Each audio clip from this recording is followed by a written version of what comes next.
versículo 1 e 2, Paulo vai dizer que, olha, que nós devemos apresentar o nosso corpo como sacrifício vivo, santo e agradável ao próprio Deus, que é o nosso culto racional, que o nosso corpo é o templo do Espírito Santo de Deus. E como templo do Espírito Santo de Deus, temos a responsabilidade de cuidar dele. Aquilo que nós fazemos com o nosso corpo, como nós vivemos a nossa vida, tudo isso importa. Aquilo que nós falamos, aquilo que nós vemos, aquilo que nós ouvimos, tudo isso vai determinar a nossa maneira de andar, a nossa maneira de viver, a nossa maneira de pensar e como nós vivemos a nossa vida em Deus, a nossa comunhão e o nosso relacionamento com o próprio Deus. Isso vai determinar. E nós estamos a viver uma época em que as pessoas não querem saber o que Deus acha, o que Deus pensa, o que a palavra de Deus quer falar. E os preceitos estão a mudar. Parece que o Deus que exigia a santidade antigamente, hoje já não exige santidade.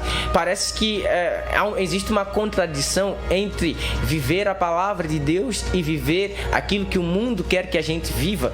Hoje as pessoas se deixam moldar muito fácil pela cultura, por aquilo que o inimigo tem instalado nas redes sociais, por aquilo que o inimigo tem assim disseminado por várias formas culturais, assim tentando cauterizar de várias pessoas, tentando assim tirar a essência de Deus das pessoas, porque nós sabemos muito bem que nós estamos a viver no tempo do fim, o tempo do fim em que o amor de muitos esfriaria, o tempo do fim em que pessoas não iam querer saber de Deus, o tempo do fim em que as pessoas estariam querer viver as suas próprias vidas sem se interessar com aquilo que Deus pensa, com aquilo que Deus acha ao seu respeito. Por isso o apóstolo Paulo vai dizer que, olha, que nós devemos apresentar o nosso corpo como sacrifício vivo, santo, separado e agradável a Deus, que é o nosso culto racional. E o seu versículo de número 2 vai dizer que não vos conformeis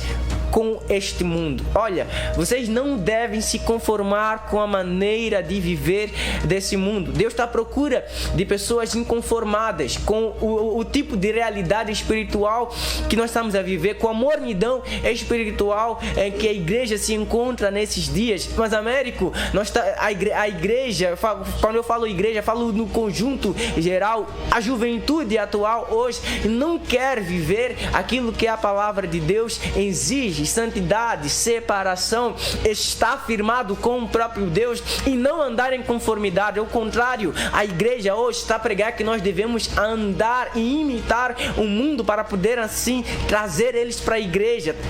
A igreja está a pregar hoje que nós devemos, na verdade, trazer práticas do mundo no meio da igreja para poder atrair pessoas para vir à igreja. É o modo de evangelização atual, mas ao contrário da antiguidade, nós víamos pessoas, pregadores, pregando palavras duras e trazendo arrependimento ao povo. Onde maiores avivamentos da história nós vimos foram mensagens que pessoas viam e viam, na verdade, através da mensagem, o seu próprio pecado e viam, não, eu preciso urgentemente desse Deus, eu preciso urgentemente de conhecer o Deus da salvação, eu preciso, na verdade, me redimir dos meus próprios pecados para poder alcançar assim a salvação e o céu de glória. Ao contrário do que nós estamos a ver hoje, são mensagens que não trazem arrependimento para o povo. As pessoas hoje estão a dizer que, olha, é normal, é natural, e a naturalidade entrou, não existe mais temor e tremor.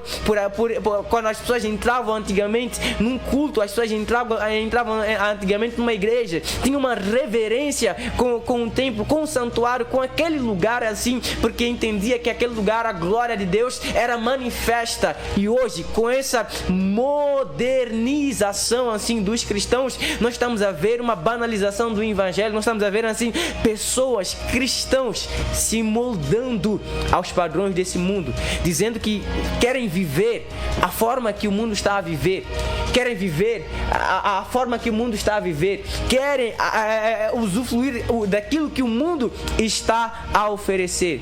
Mas e o que Deus pensa? E o que Deus acha a esse respeito? Será que Deus pode achar um coração inconformado com essa realidade? Porque Deus só precisa de alguém que está inconformado para poder agir, de alguém que vai se colocar na posição para poder agir e operar e mostrar a sua glória no meio do povo. Assim como nós víamos também alguém que não se conformava nos tempos de Noé. Lembra nos tempos de Noé? Eu entendo que Noé era alguém inconformado, no entanto que ele não vivia da maneira que as pessoas viviam. Por isso Deus olhou pela terra e olhou e achou apenas Noé vivendo de uma maneira santa, uma maneira separada, e ele falou: olha, é esse que eu vou usar para poder manifestar a minha glória, orelha de chinelo.